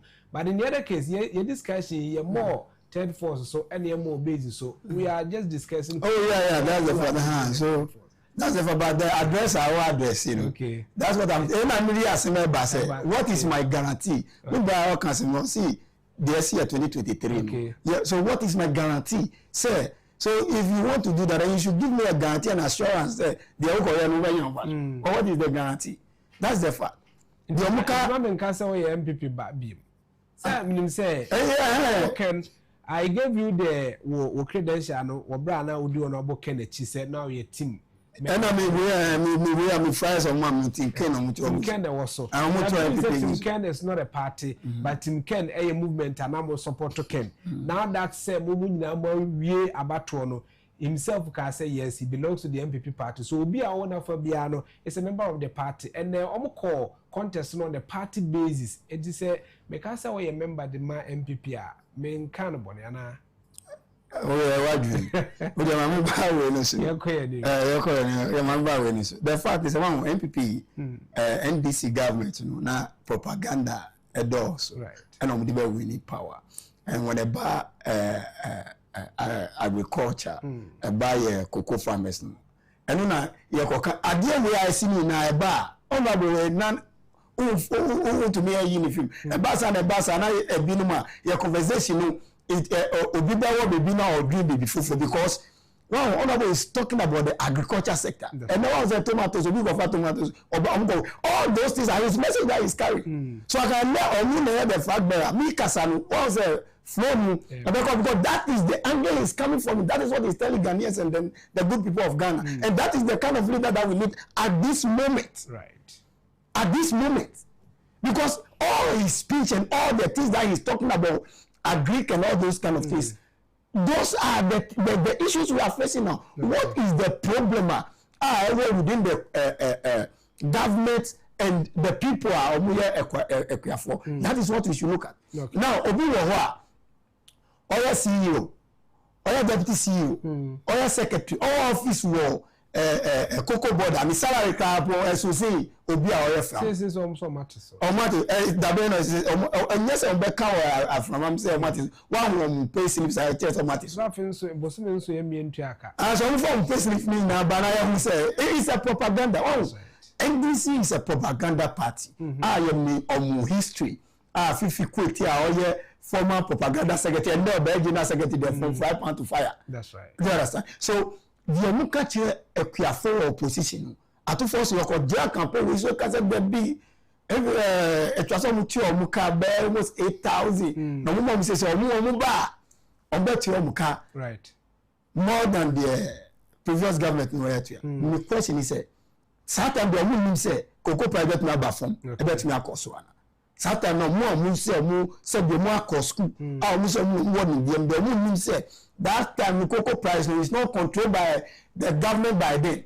So the leader to me assist. And now Omu can say Omu the good web market say price number for and now Omu see Omu abafo. Omu abafo sa na Omu ya idea people are call position free SHS. So Omu ko ha Omu free SHS. So Omu ko ha was free SHS. So because there is no message.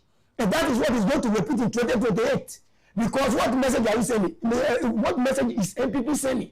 And now Ghanaians need message that have weight, message that have hope, message that have future for the youth of this nation. Yeah, sure. So my Ghana and Timamufo here message and message of say you call baby say baby two galam say near occasion say more they are buying no air tata my baby mama too. That is the message I know Sankrofoni here. I'm pioneer on tomorrow and they buy a year tree.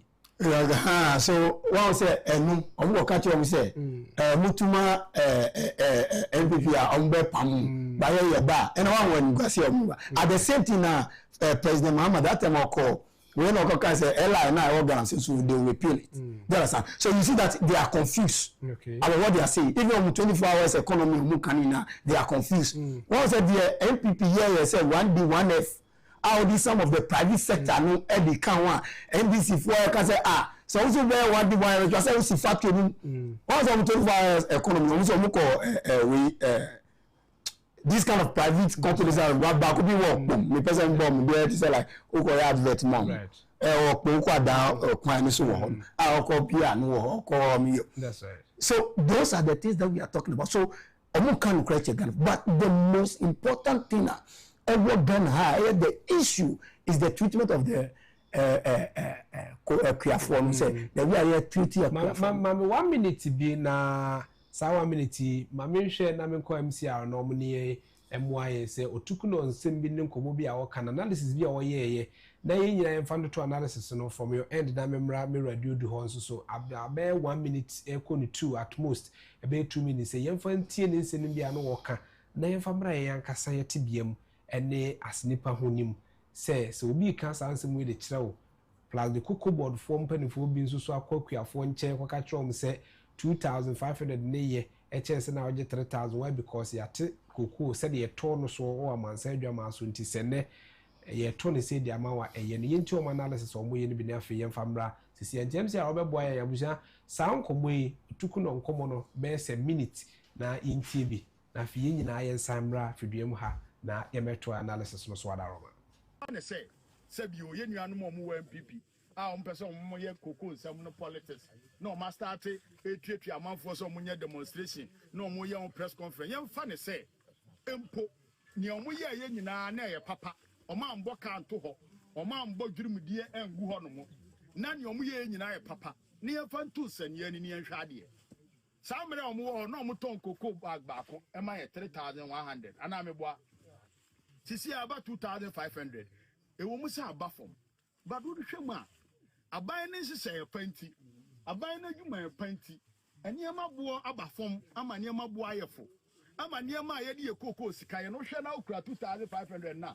Wa hwe ya obetimi ya dodo okra sen. Saa mene na oje 3,100 no. Esa so mo de ya amanyosem ti no. For so say e be ya saa analysis we. Bank analysis we ka wunya because ebo no aba fom. Because ene oji 2,587 now. Now person with the tomwa. Emu first emu 25 kilo no. Best 700 Ghana.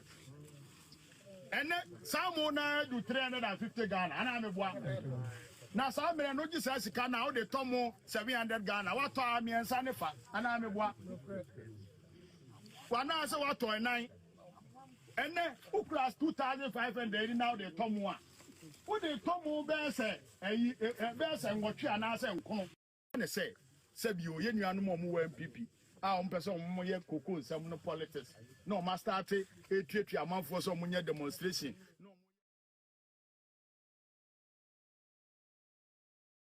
Otuku no nsam a wo kan bi enihwe wo hwe ne impression o de kasa o start ye so kasa no be kasa obi ahwie nso agunu so.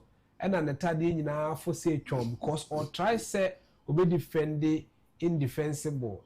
Because so ye koko kwani na omo twahye woni ye koko kwafo a asem a wokae no senye omamu ne mra ewo na se wontimi pa mra nhye onsem kran kam ye so omo to ni koko kwafo a nka sa atam na kombeto agu no so kiche wotie ni nsem bi ma 1 minute na fe menko mi radio du ho entro o try and to na ade a want me defend I say one day we are sweaty and some dey show good so or sweaty he say o sua dey a ucho exam afan teams are not here condition ma be sweaty no e be na tune that is what we tell Ghanaians and then o catch them say rice abafo say now rice abafo one proposition say rice be abafo one catch say the cocoa price be cost so that is the expectation what they are saying say on ba cocoa price no only be cost am because only say red market may control and your Ghana may control. Okay. So yes, you use that because of who power it is. So it is a promise you made to them. Okay. Say NPP, NDC, they are reviewing now. So move back power, move them or move price no ebe cost. And number how can just say rice? And they go for how can just say oh no or do rice? Or no cocoa or do rice?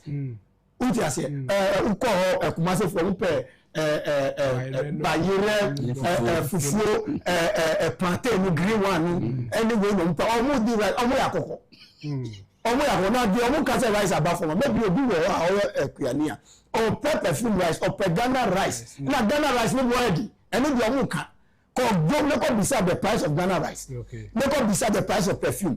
Now the omo the nipa omo di rice and also omo di rice anopa. Omo di rice evia. Omo di rice anime. Omo di rice the whole year. Rice above from so 2,505 there. Now koto rice. 2,505 now koto rice. So omo di rice. Sa no ka. It doesn't make sense. Propaganda. Omo di power.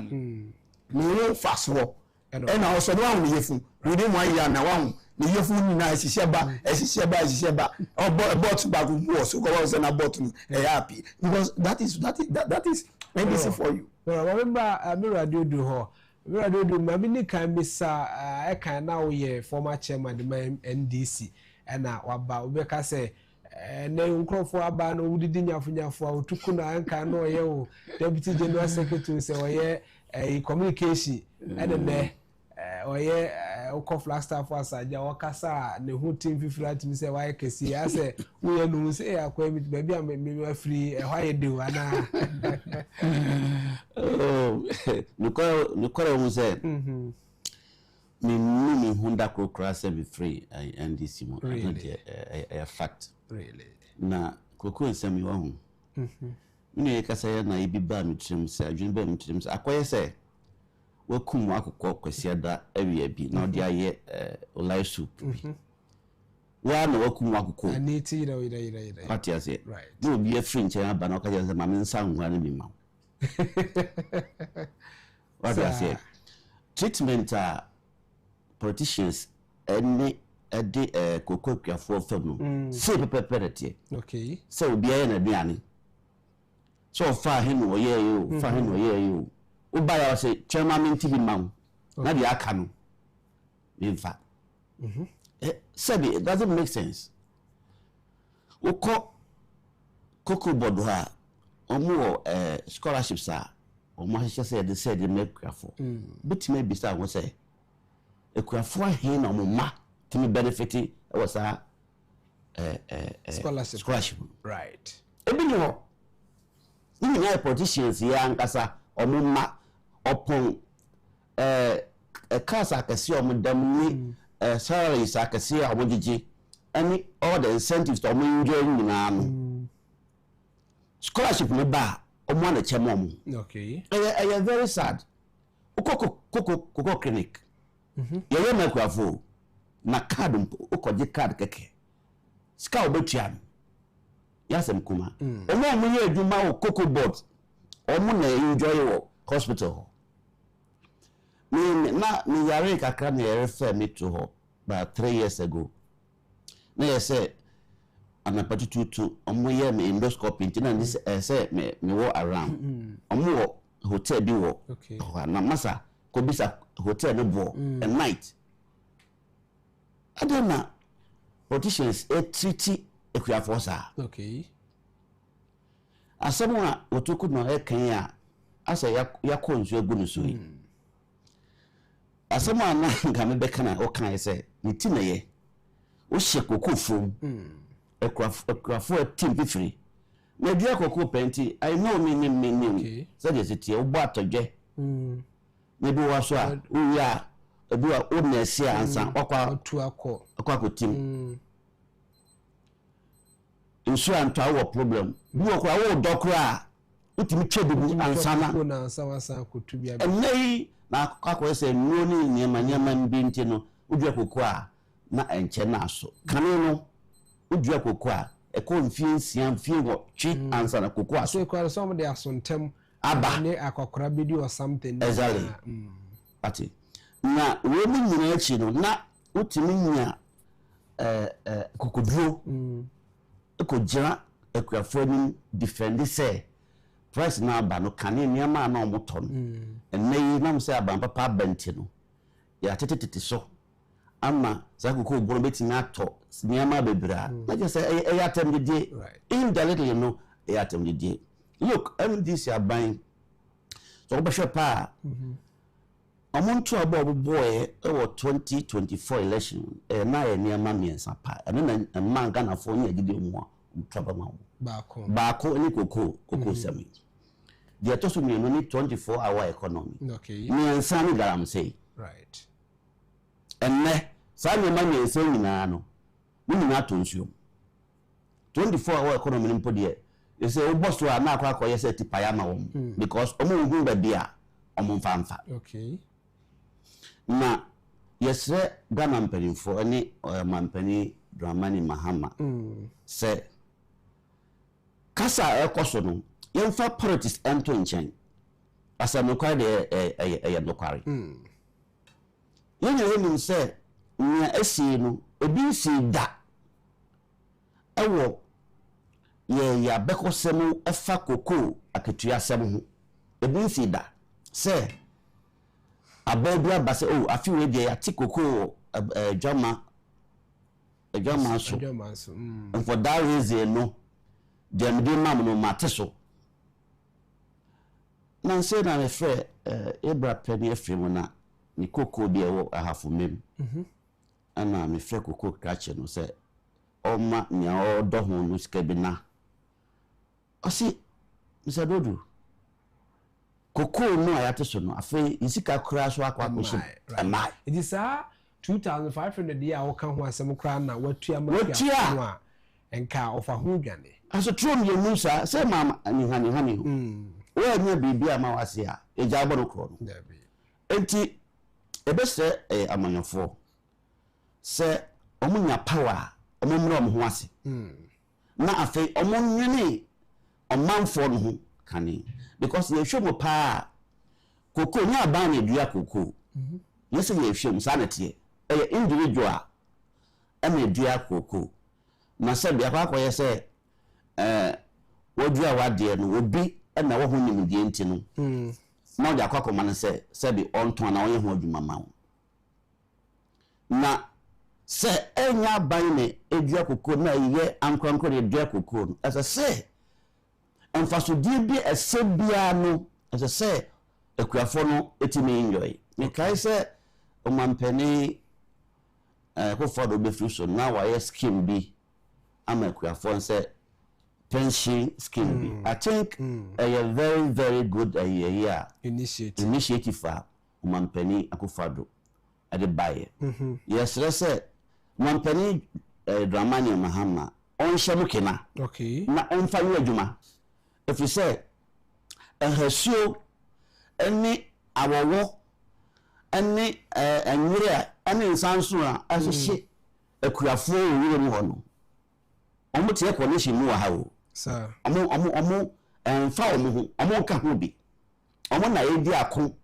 omo na ehunu amane na sebe ya tukoko mu a kuafo sebe produce buo mpo a sanka moto manto mu pe campaign mo gina so a mo yeye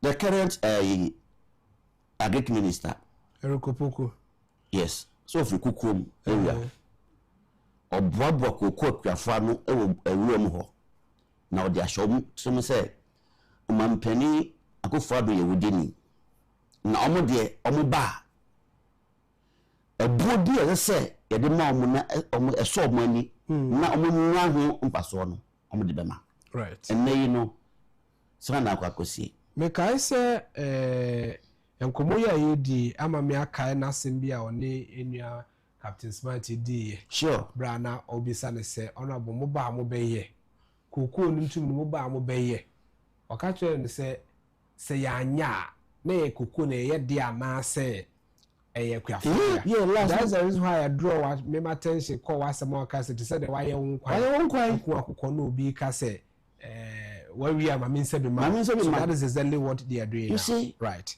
you see a very bad and a very sad say Ghana amanyofo me kanisa both MPP and NDC should be right because we are nyina no nyamsono okay onyankopon te soro o hweyen enti to minti what take advantage ana odi obu nyakom na odi dide enya de papa enti akurase maka na so me we enti ye hwe kwanse chema Ghana mampani ko parliament ko ready the states of the nation onka bibi mfa kokon ntumi ani antisoya abayu na akuafo ho entom enya fede me kan se mampani dada akufo ba tama obo ntoa no o kan se mi se oba obehwe se ni ministers no obeteso okay oba ye no wantimi enu boshe so ento otimi gira Ghana fo ni mpacho se na onim ni saa enti yese mampani Dramani Mahama mi ya mi krobu ni o ye gwana mi so mi ye gwana okay mi se no ni die mo pase oni ni minister ni ministers no entrance especially finance minister any cocoa board executive any agric minister omo entrance na ni esese omo ye na akuafo no omo kuma to omo yem no omo nye na enteye na se omo anya dia na me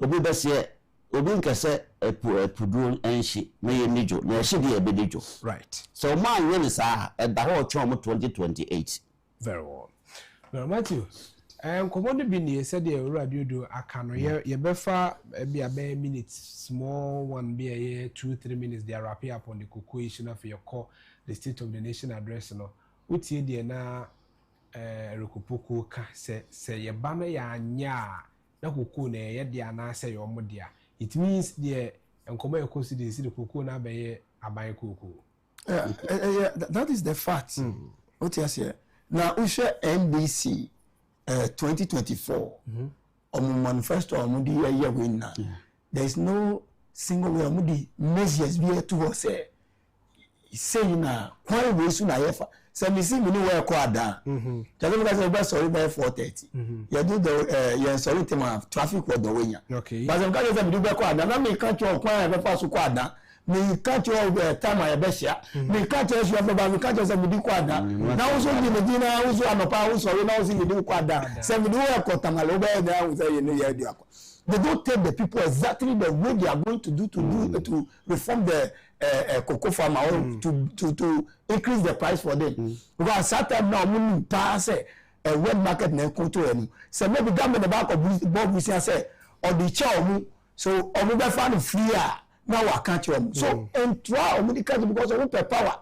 Now who more 24 hours economy see 3 shifts. We say we clock now to we have red go green. Now president mama and I see we be call 8 now 8 hours now we are call 8 hours now to say here America and then 1 year near you call 2 years there's no single way we got the 24 hours so we are some of our explain 24 hours economy different as educated our explaining are different otokono that is the name or explaining are different 50 quote president mama kasa 24 hours economy to be here class some judge or also on nubo pam na okuja to abakwa on mepe you understand so they don't give the people it was done for not as say enuna ni ka say akaweya na asema simple amami because me example ona okay no ko ni we ya no kita no ka say we say na ye point we na be ye so point we na be fast na ye dia ye so that means our chair say adi oba be ye this is the procedure of oba be ye and that is the meaning and that's the NDC for omutumi anye and that is what most politicians omutumi ye say so also you are them obia let the person know say why be so no ba kokko fu anka so mo ko school omu o say we know say omu wo ho a say be bi ko school obi ebi ma ko eni no mo omu leaders omu president or vice president omu ka job so betu ma mu say world market regulating we and can what be some question say okay also be we know say fa say price ni maybe some on be bana above former deal na we be about 8,000 amoye campaign wo ma kwa me visa am question so we campaign na say we abeka kire wo so all this is happening and then omutu na say the say the omu can and it's making them unpopular and then make your president mama obeka asembia on to me cost straight and kasa because me kasa me they say the omu can say NPP before no mo ho mo diska na say na koso I challenge them for cocoa farmers no mo say ya pass NPP before no mo diska na omo evidence omo for me no mo for mo court so that mo diska no court cocoa farmers but say dem no to me because all our way omo kai no omo say be $21 million omo ye no attorney general say okuje to calculation so omo the whole far docket na ma hu be visa.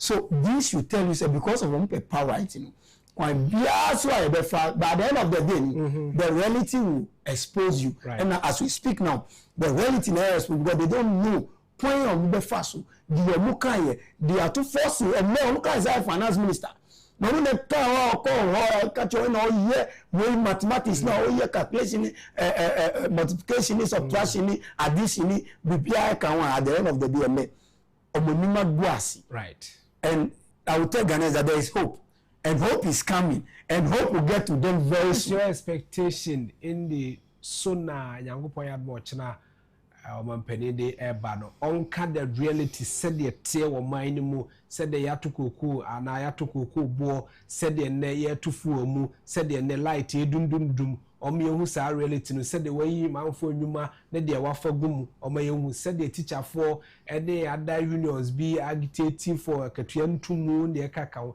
and only the state of the nation to me on the true state of the nation address. Okay, now the my Psalm 23 verse 118 to 22 are in the Bible. Right. He should tell us exactly because Psalm 23 cry and do 18. Quotation and do 18. Okay. So say Dr. Mambo me had a mistake cry.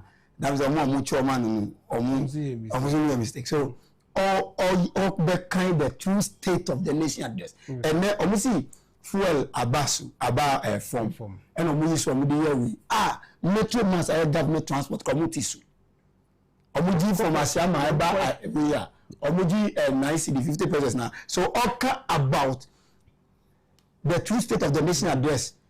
As we speak now, Oko market at the Omuka said Niama Mwatitisu, super passes and Mwatitisu. Teachers, nurses, also Muchomka. Cocoa farmers, Omuka say na the airco. So he should bring his fuel and back. Okay. As I say, Omuka say some of the filling stations, they go on filling station, Omuta, Omubo, some of the stations are Omudia, Omuyawe. I mean, stage Bakura, I do, I'm surprised. You understand? So he should come and tell Ghanaians. I'm telling you, Ghanaians are suffering. They talk about the 24 hours economy. I explain my Ghana 40 years here. He talk about the Galamsey issue. Now you are Ghana ha. And now could you tell me that you 8 heroes are Omukonyas are playing classroom. President Mama Ebe receive war against Galamsey BC that made Galamsey cause to change the Bia or Ghana. Right. Now God you call him. Galamsey is a good board. I met Galamsey work. So you should come and talk to Ghanaians. You should not let say. Now some to go no miss has to go do to free here now to free. They have a ban at all. And so that's a way to make us over cool Galamsey. Uba so be cool Galamsey now. Now the good board media initiative by a nice way. But it doesn't mean that track a bit more so that say we Galamsey go down. Now actually that's one year. That should tell me every fighting.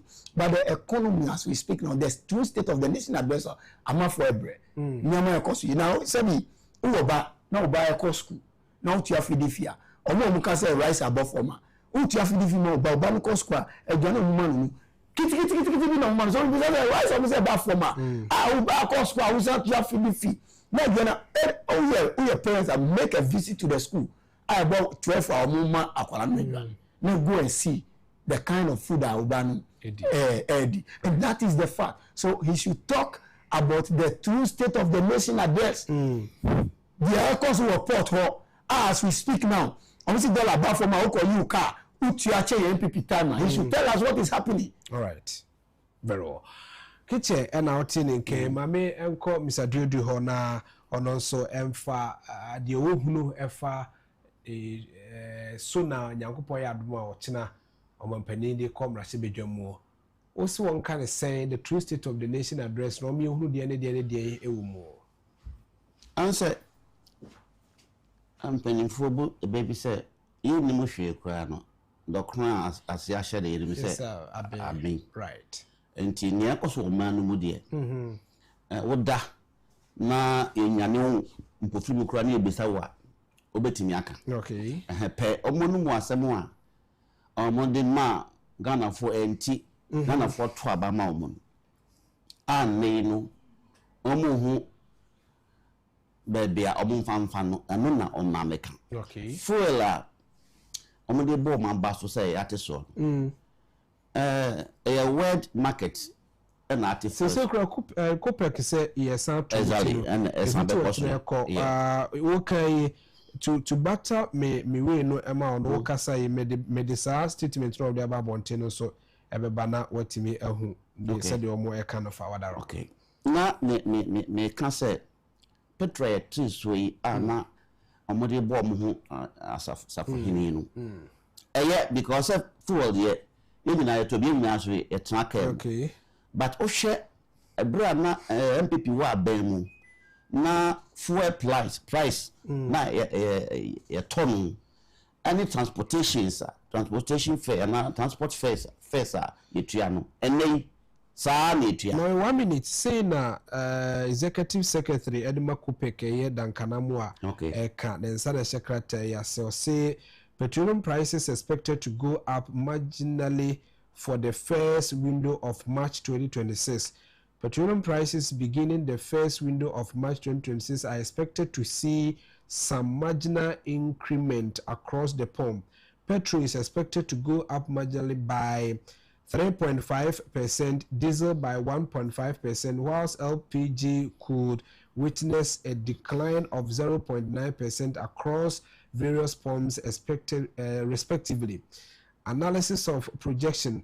Global crude price has seen a marginal increase of about 1.2%. That is an increase from $70.90 barrel to $71 71.79 barrel dollars. The city, however, witnessed a marginal appreciation against the dollar to close trading from an average interbank rate of $1 to 11.0990 at the start of the current window to $1 to 11.0723, which is 0.24% as the close of window. And to say na Kopek for so the idea anymore no say yeko window, which is the match no yabesa to follow because currently ni oha ya tufu o mudada ena yes about so the analysis how they say and you know answer member so na me can be about transport fare bra na MPP wa ban mu na say the price no ese wasro na transportation is also to so cost omo be ya tea so you know na ya hwe kwan say transportation so ya better so they say we free ha na wokokumase a kane no na ya gina no ana ya gi ni etwa we mu kura ne aviation kane no kuta be 1,500 utimi ko kumase ba enne unkuta 2,500 to 3,000 untimi mfu play nko kumase ma omaye mu kumase just 45 minutes acha 1 hour na wadu no na yehwe kwanse china onka ho asem afi petrol na yeto so omo anu munsam se omo ba mbehwe se bibia ba fom na menyampo menko masem su kakra am se wo hwe inflation a and you know otokuno ka ho asem a kire kokokua fom be free no to be na say NDC for the bomb most of him a ha mi kakra na we hwe MPP strong communicators na oma debate about that because you say per the pandemic baye COVID-19 see we are seeing na any Russia Ukraine war my we are see Ghana inflation who ya could drew 50-something%. A bra MPP efra bem no na abedu 23%. Okay. What do you say? Enti eye maje bibia na NDC aye. Right. NDC eye magic bia. Ni nyane say na ene ma ekoyi. Abaso body e beti bia ba o manso mbaye no o ma hwe say ba na e ba fom no ba fom. Enti say ya to petromo enne ane china o mo hwe say the right thing should be done. Right. Obviously, I said the Jumadi no nkomo no akọ afani ebraso se ye de Jumadi esi ewo the dialogue show eso esan se me ofa ya mufabo achenso braso so the today's agenda ebeto aso ewo na 2 television eso ma me fa sedan fama aboafo mbo ama Jumadi edru aso before se ebekono yemfa kwanya we so any production team nyina enwe ye yankasa yenua Matthew Kiche na anu na ofa akwanya so na onya ne hokafo Bible said the wanya oyere no anya oyere pa enti production team emwa na sida ode ema production team na afi so adofo e bai ne nyina no yenshu mfa ema no na obi enhu say oda ase or say thank you for being part of our special day. Your presence, love, and support meant so much to us and made our marriage truly memorable.